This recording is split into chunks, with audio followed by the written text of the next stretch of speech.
savez que dans l'Est, il y a 7 établissements qui ont été impactés fortement par le cyclone Garance. Et nous sommes ici à Patu de Rosemont et à Jean-Claude Fruteau, juste à côté, qui accueille environ 2200 élèves. Et vous avez fait la visite avec nous et vous avez vu combien les bâtiments sont atteints et qu'il y a nécessité pour nous, régions, qui avons compétence pour intervenir sur ces bâtiments, d'intervenir vraiment sur ces bâtiments pour rassurer aussi les parents d'élèves et pour leur dire que le 17 mars, eh bien, les enfants seront à l'école. Nous avons, sur les 45 lycées que nous avons, il y a 21 lycées qui ont été impactés par le cyclone Garance. Il y en a 7 dans l'Est. Vous savez, en la matière, l'Est a été vraiment trop touché, très touché. Et non seulement les lycées ont été touchés, mais les familles ont été touchées. Et donc, c'est cela aussi que nous sommes venus aujourd'hui pour dire à ces familles qui, quelques-unes n'ont pas de toit. Le proviseur nous a dit qu'il y a même du personnel de l'éducation. Ce personnel a été touché.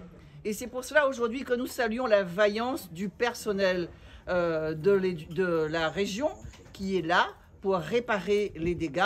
Et vous voyez aussi que nous vous le disons, hein, que rien que pour ces 2 lycées, nous allons mettre 1 million d'euros. Peut-être il faudra mettre plus, mais ce n'est pas là-dessus que nous allons lésiner. Nous ne lésinons pas lorsqu'il s'agit de l'éducation, parce que l'éducation, pour nous, elle est première. Et dans d'autres régions, il y a eu également, dans le nord, il y a 7 lycées qui ont été touchés. Dans l'ouest, 4 autres lycées qui ont été touchés. Dans le sud, 3 autres lycées. Vous voyez combien nous voulons faire les travaux, faire en sorte que les travaux, eh bien, pour le 17 mars, ça sera prêt pour les élèves. Et nous saluons l'engagement de monsieur le proviseur, hein, il est là, hein, parce que tout le monde n'a pas cherché si c'était dimanche, si c'était quel jour, pour venir travailler. Et heureusement, on nous dit que la cuisine n'est pas touchée, la cuisine centrale n'est pas touchée, mais nous voudrions dire aussi que quand on voit les ateliers qui ont été touchés, ben, nous ferons tout pour que les élèves puissent, à la rentrée, travailler dans de bonnes conditions.